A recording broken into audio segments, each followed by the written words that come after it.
आनंद रामायण यात्रा कांड छठा सर्ग। श्री राम के द्वारा की गई पूर्वी भारत की तीर्थ यात्रा, प्रयाग, विंध्यावासिनी तीर्थ और काशी में जाना, साक्षात विश्वनाथ का श्री राम की अगवानी के लिए आना, तीर्थ धर्म का पालन करते हुए काशी में 1 वर्ष तक निवास करना, तदंतर नेपाल देश जाकर भगवान पशुपतिनाथ का दर्शन, वहां से गया तीर्थ में जाना, श्री राम द्वारा गया में 3 मास रहना, बैजनाथ धाम में और समुद्र संगम की यात्रा पूर्ण कर दक्षिण भारत के लिए प्रस्थान। श्री रामदास बोले, श्री रामचंद्र जी पुष्पक विमान में आरूढ़ होकर कुछ थोड़ा सा पश्चिम दिशा की ओर आगे बढ़कर प्रयाग की ओर चले, जहां पर की पतित पावनी त्रिवेणी का संगम है। त्रिवेणी तीर्थ पहुंचने से पहले ही 1 कोस की दूरी रह जाने पर सीता के साथ वे विमान से उतर पड़े और पैदल ही धीरे धीरे चलते हुए त्रिवेणी तीर्थ में पहुंचे। वहां उन्होंने एक टोकरी में रखकर नारियल त्रिवेणी को अर्पित किया और फिर सीता के 4 अंगुल माप के आभूषण युक्त केश पास को काटकर संगम में प्रवाहित कर दिया। तदंतर स्वयं भी क्षौर करवाया।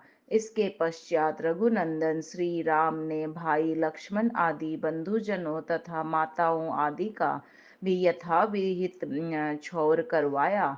तदंतर उपवास रखकर दूसरे दिन पितरों का श्राद्ध तर्पण किया।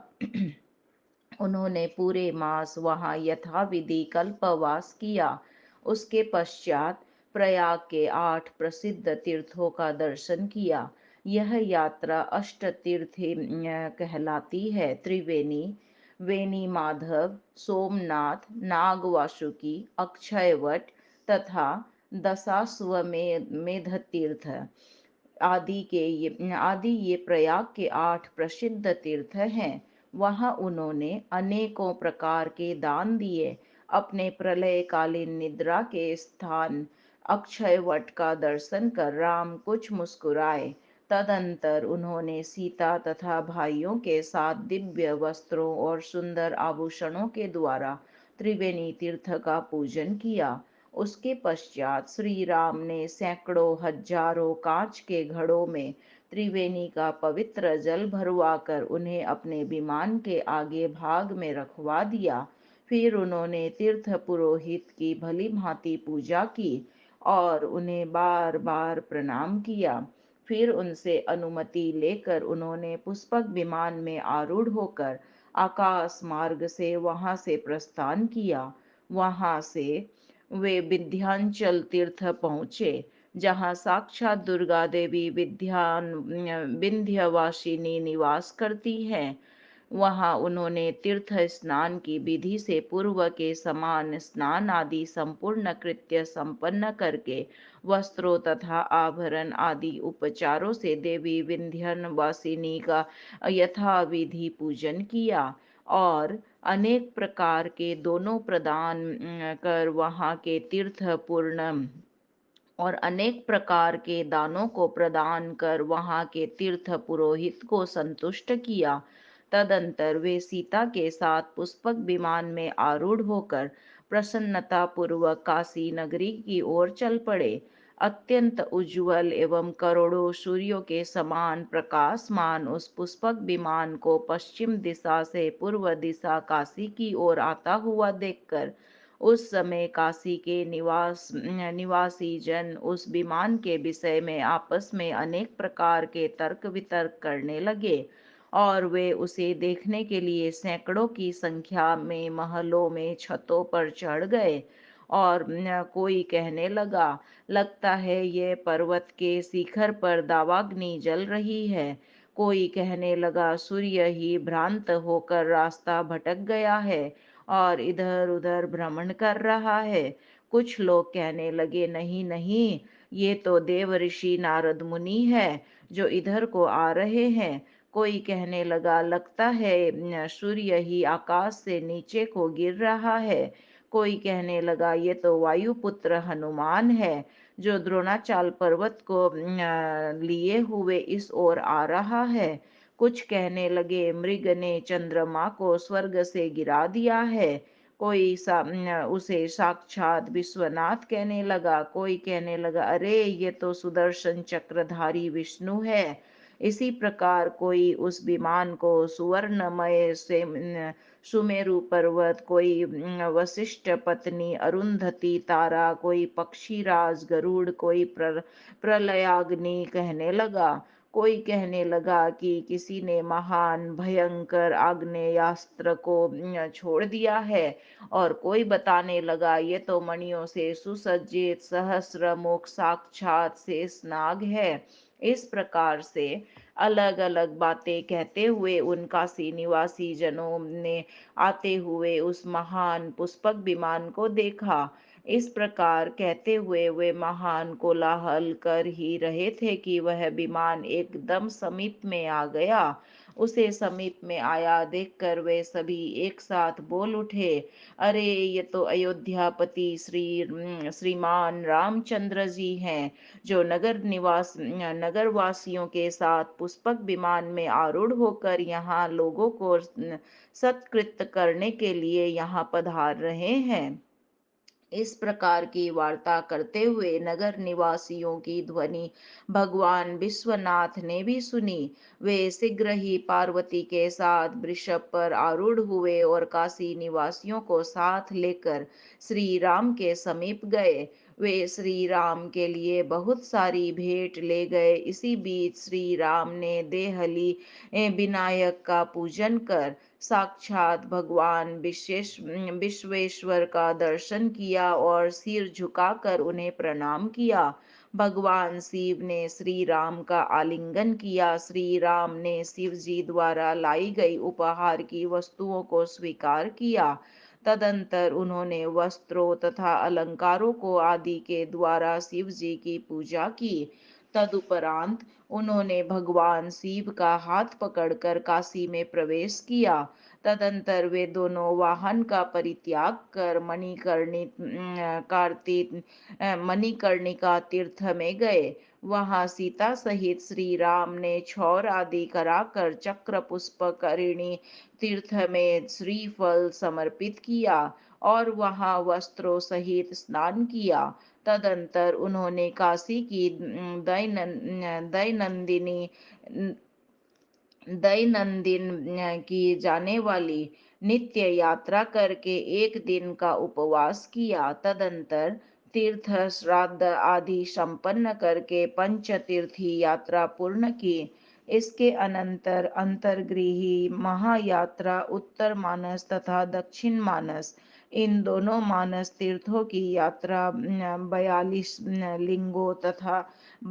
लिंगों का दर्शन तथा उसके अनंतर 8 लिंगों का दर्शन किया। तदंतर 56 विनायकों की यात्रा, फिर अष्ट भैरवों का दर्शन, 64 योगिनियों का दर्शन और 9 दुर्गाओं का दर्शन किया। इसके बाद 8 दिक्पालों का दर्शन, नवग्रहों का दर्शन और क्षेत्र की प्रदक्षिणा पुण्य रूपी पंचक्रोशी यात्रा को संपन्न किया। इस प्रकार रघुत्तम श्री राम ने 14 यात्राओं को विधिवत पूर्ण किया। फिर उन्होंने काशी के वायव्य कोण की सीमा पर स्थित वरुणा नदी के सुंदर तट पर रामेश्वर नामक शुभ महालिंग की स्थापना की। फिर उन्होंने भागीरथी के तट पर अपने नाम से राम तीर्थ को प्रतिष्ठित किया। श्री राम तीर्थ यात्रा के लिए गए हुए हैं, यह समाचार जानकर श्री हनुमान भी वहां आ पहुंचे। उन्होंने श्री राम और सीता को प्रणाम किया। तदंतर भगवती भागीरथी के जल में स्नान करने के बाद उन्होंने गंगा जी के पवित्र तट पर अपने नाम से एक तीर्थ की स्थापना की और गंगा जी के पावन किनारे पर पत्थरों से एक घाट का निर्माण किया, जो आज भी काशी में उनके नाम से हनुमान घाट के रूप में प्रसिद्ध है। यह घाट अत्यंत कल्याणकारी है। इसी प्रकार श्री राम ने भी वहां घाट बंधन किया, जो आज भी काशी में राम घाट के नाम से प्रसिद्ध है। काशी के पंचगंगा घाट पर श्री राम ने कार्तिक मास भर स्नान किया और धर्मपरायण रहते हुए श्री राम ने 1 वर्ष तक काशी में निवास किया। वहां उन्होंने काशी में वास करने वाले सभी तीर्थवासियों को रत्न, वस्त्र, अश्व, अलंकार, गौ, सुवर्ण और चांदी से निर्मित पात्रों, अमृत के समान सुस्वादु पकवानों तथा शर्करा समन्वित पायस आदि द्वारा पृथक पृथक संतुष्ट किया। उन्होंने गोदुग्ध, अन्न, धान्य तथा अनेक प्रकार की वस्तुओं के दान से और गंध, चंदन, कपूर, तांबूल, सुंदर चामर अर्पित कर उन्हें प्रसन्न किया।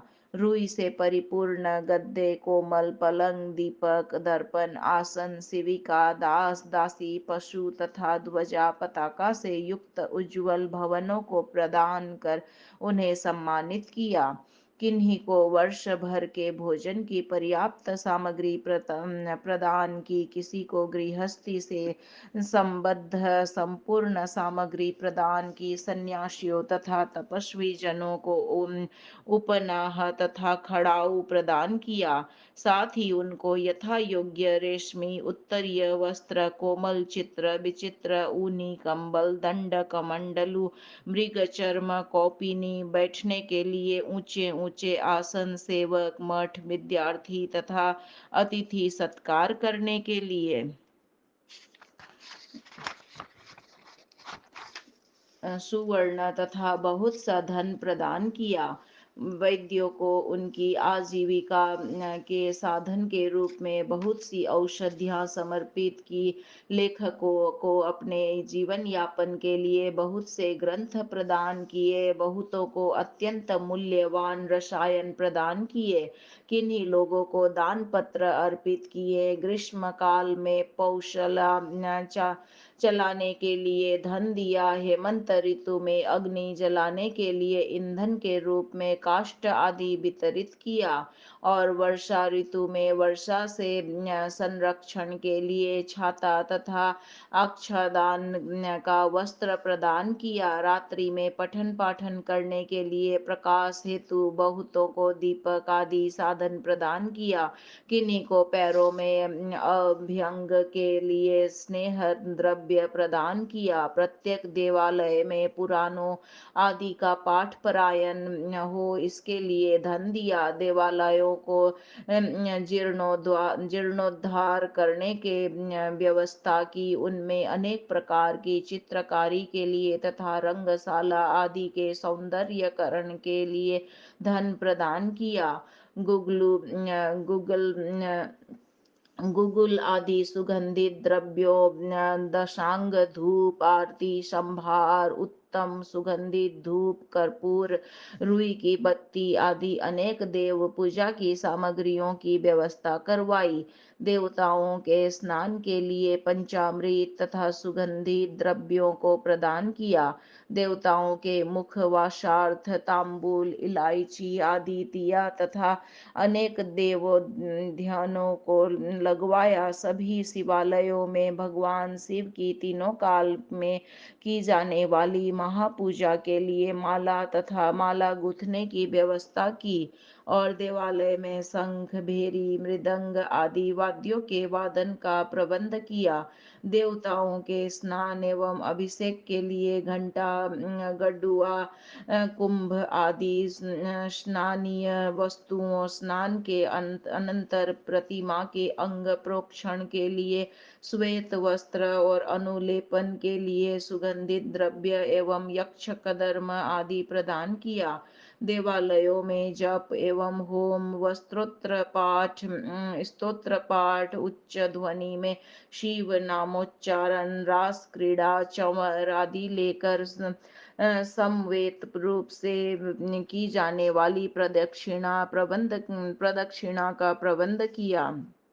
इस प्रकार के अनेक क्रियाकलापों को करते हुए श्री राम ने काशी में 1 वर्ष बिताया और उस अवधि में अनेक तीर्थों को स्थापित किया। उन्होंने भगवान विश्वेश्वर को प्रणाम करने से और दीन एवं अनाथों को भोजन वस्त्र आदि से संतुष्ट किया। उन्होंने वहां ब्रह्मचर्य धर्म का पालन करते हुए और सत्य संभाषण करते हुए तीर्थ के नियमों का भली भांति परिपालन किया। इस प्रकार काल यापन करते हुए अंत में उन्होंने श्री विश्वनाथ, काल भैरव, गणाधिप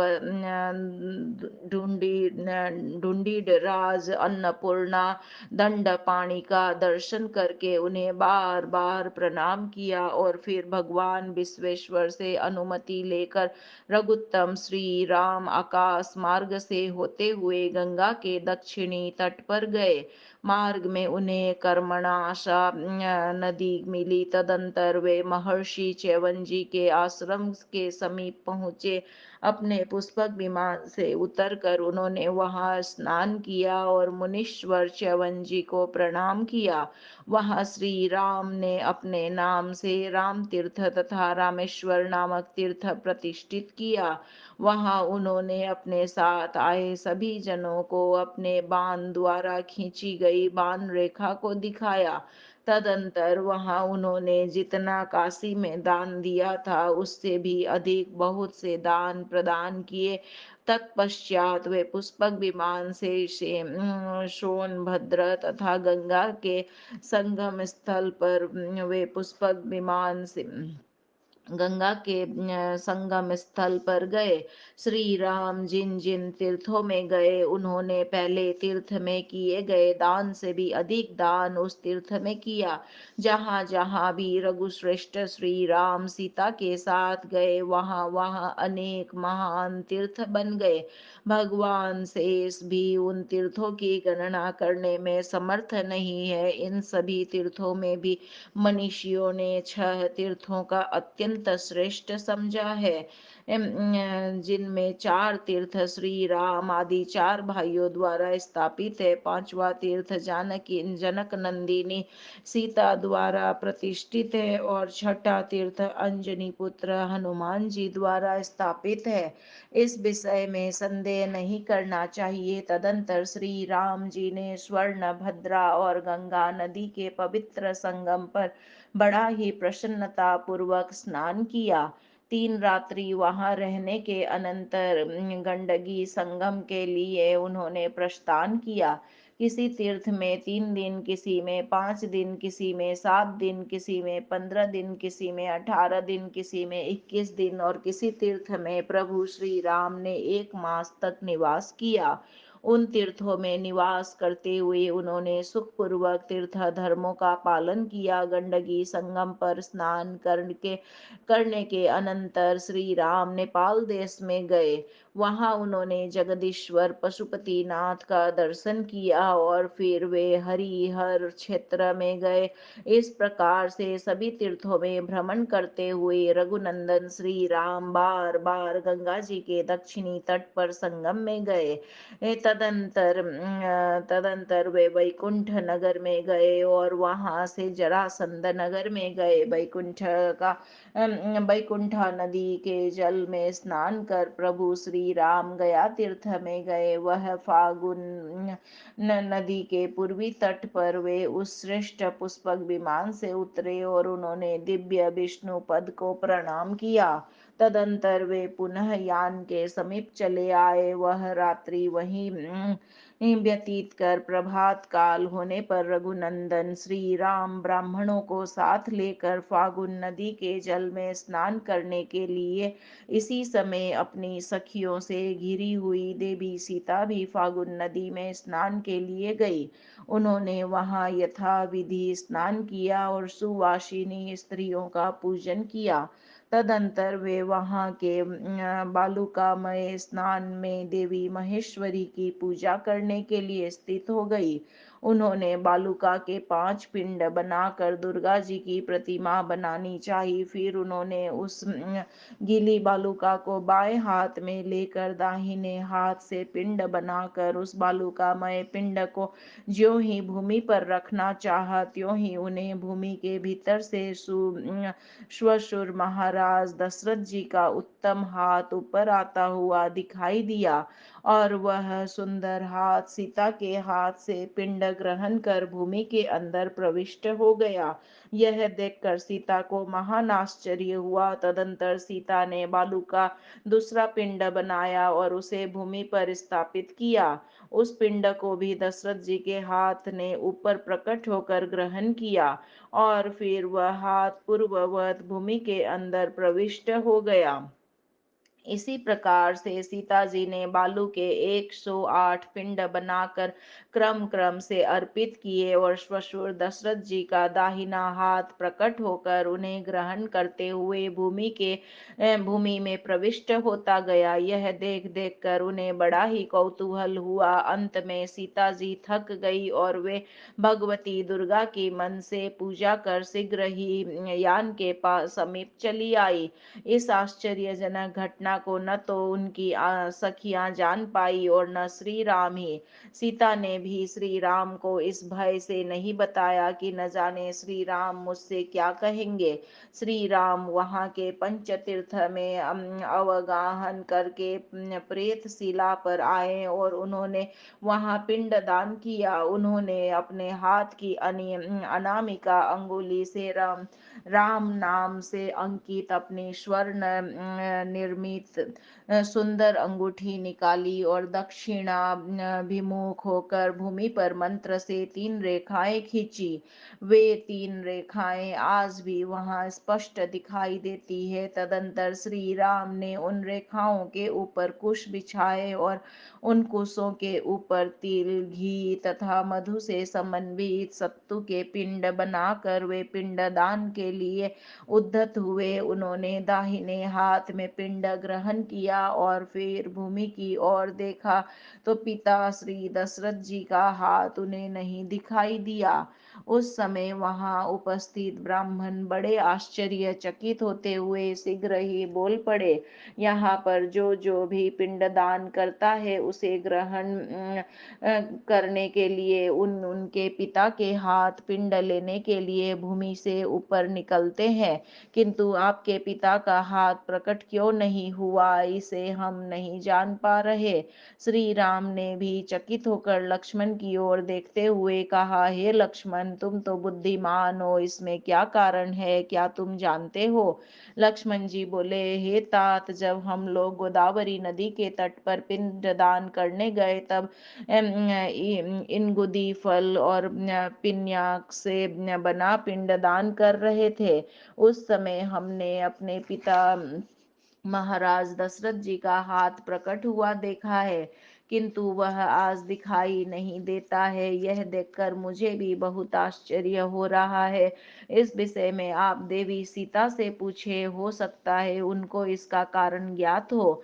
लक्ष्मण का यह वचन सुनकर जानकी जी कुछ भयभीत हो गई और वे शीघ्र ही बोल पड़ी, हे रघुत्तम, मुझसे कुछ अपराध हो गया है, उसे आप क्षमा करने की कृपा करें।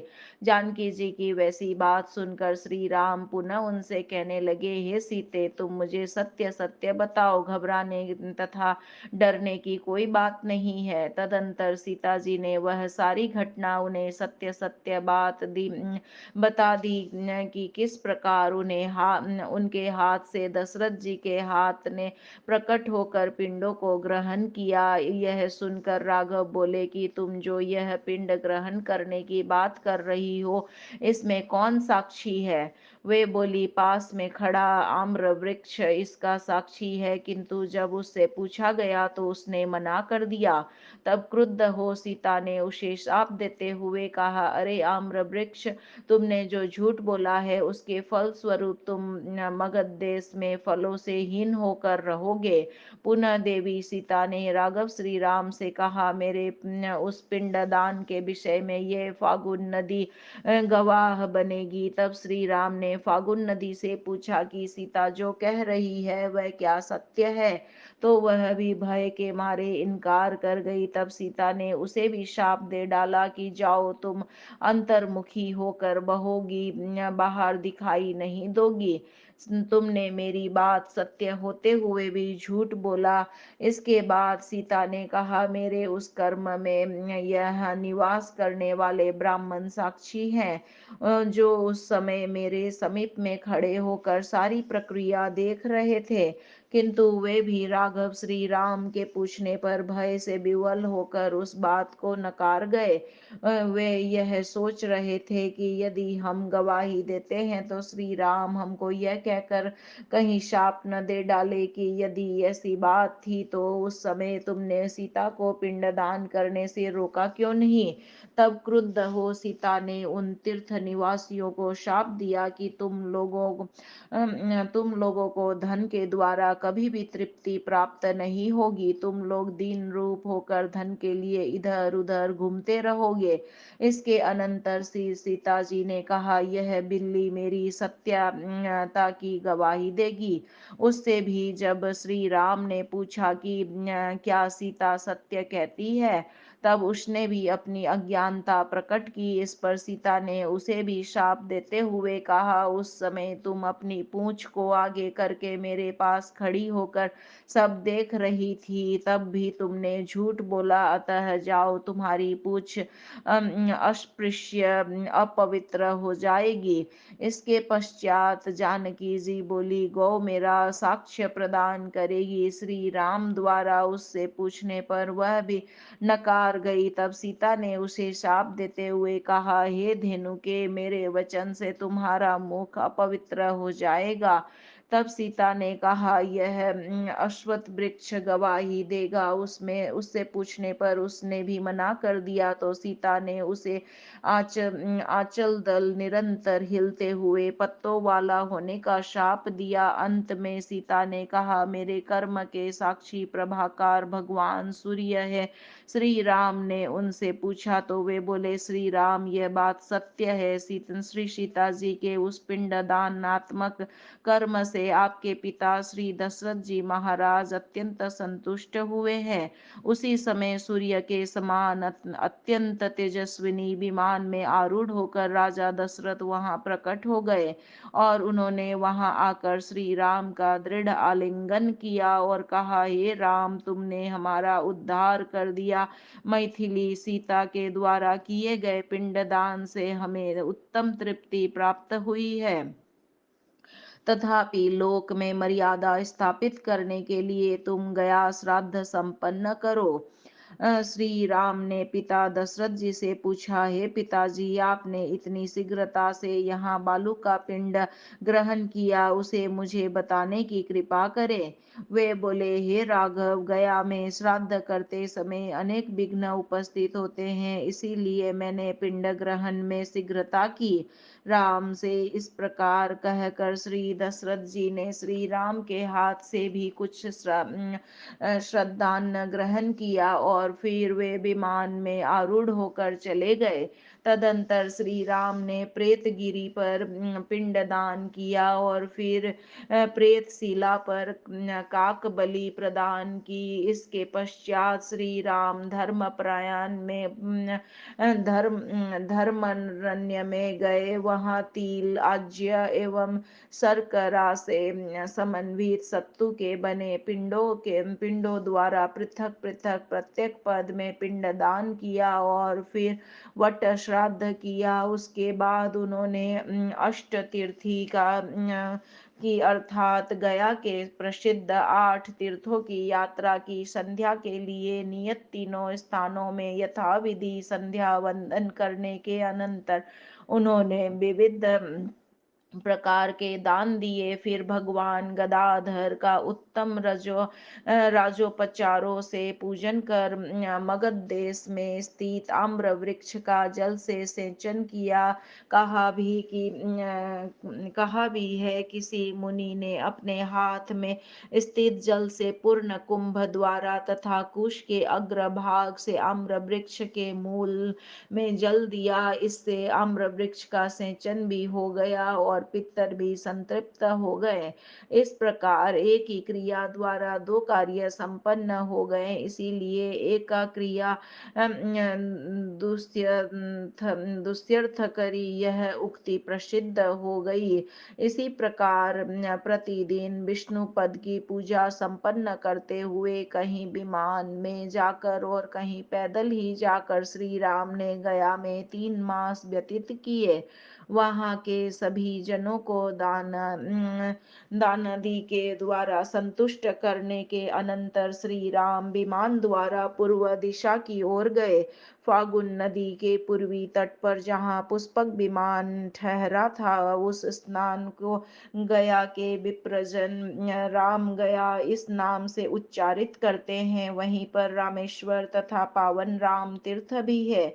श्री राम भी फागुन नदी और गंगा का संगम जहाँ पर हुआ है, उस स्थान पर गए। गया के बाहर फागुन नामक महान नदी है।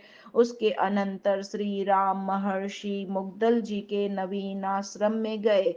वहां पापनाशिनी भगवती गंगा उत्तराभिमुख होकर प्रवाहित होती है। उसके आगे के क्षेत्र में जहां उन्हें ज्ञात था कि इस स्थल पर जानकी भूमि में प्रविष्ट होकर दिव्य रूप धारण करेंगी, उस दिव्य स्थल पर उन्होंने पहले ही राम तीर्थ नामक उत्तम तीर्थ की स्थापना कर दी। वहां लक्ष्मण आदि भाइयों के नाम से भी अनेक तीर्थ है। भगवती सीता ने भी यह जानकर कि भविष्य में मैं जब यहाँ इस भूमि में प्रविष्ट होंगी तो यह दिव्य तीर्थ बन जाएगा, इसी आशय से पहले ही वहां अपने नाम से सीता तीर्थ की स्थापना की। श्री राम तदंतर वहां पर गए जहां पर परम अर्थ को प्रदान करने वाली उत्तर वाहिनी गंगा प्रवाहित होती है। और वहीं एक पुरी भी है। वह गंगा के समीप स्थित पर्वत पर बिल्वेश्वर नामक शिवलिंग विद्यमान है। तदंतर उन्होंने रण द्वारा निर्मित वैजनाथेश्वरी तीर्थ में जाकर भगवान बैजनाथ का दर्शन कर उन्हें प्रणाम किया। उससे पश्चात विमान में बैठकर वे विभिन्न स्थलों की शोभा का दर्शन करते हुए धीरे धीरे वहां पहुंचे जहां पर श्वेत जल वाली भागीरथी गंगा दो भागों में बट गई है। वह स्थान प्रयाग से 100 योजन की दूरी पर है। इसके अनंतर श्री राम पुष्पक विमान में आरूढ़ होकर उस स्थान पर गए जहां गंगा सहस्रमुखी होकर समुद्र से जा मिली। वहां स्नान करके कालिंदी तथा समुद्र के संगम स्थल पर गए। वहां स्नान करने के अनंतर रघुद श्री राम ने अनेक दृश्यों की शोभा का दर्शन करते हुए तथा नानाविध पुण्यशाली तीर्थ स्थानों का दर्शन पूजन करते हुए पूर्वी सागर के तट पर स्थित भगवान श्री पुरुषोत्तम का दर्शन किया और वहां अनेक प्रकार के दान दिए। तदंतर श्री राम पुष्पक विमान में आरूढ़ होकर अनेक देवताओं का दर्शन करते हुए अनेक नदियों तथा देशों को पार करते हुए गोदावरी नदी के तट पर आए। वहां उन्होंने अपने नाम से एक श्रेष्ठ पर्वत को प्रतिष्ठित किया। तदंतर सप्त गोदावरी और समुद्र के संगम में स्नान किया और फिर वे दक्षिण मार्ग से होते हुए पुनः पूर्व की ओर आ गए। वहां पूर्व देश के राजाओं ने उन्हें सम्मानित किया और उनकी पूजा की। उन राजाओं से कर ग्रहण कर उन सभी को साथ लेकर अन्य भी तीर्थों का दर्शन करने के लिए श्री राम ने अपने विमान से दक्षिणाभिमुख होकर दक्षिण दिशा की ओर धीरे धीरे सुखपूर्वक प्रस्थान किया। इस प्रकार से श्री राम ने पूर्व दिशा के देशों की जिस प्रकार यात्रा की उसका वर्णन कर दिया। सर्ग 6 यहाँ पर संपूर्ण हुआ। श्रीमन्नारायण नारायण नारायण। बोलो हरि नारायण नारायण नारायण। भजमन हरि नारायण नारायण नारायण। श्री सीतार्पणमस्तु। श्री रामचंद्र अर्पणमस्तु। श्री कृष्णार्पणमस्तु। राम राम राम राम राम राम राम राम राम राम।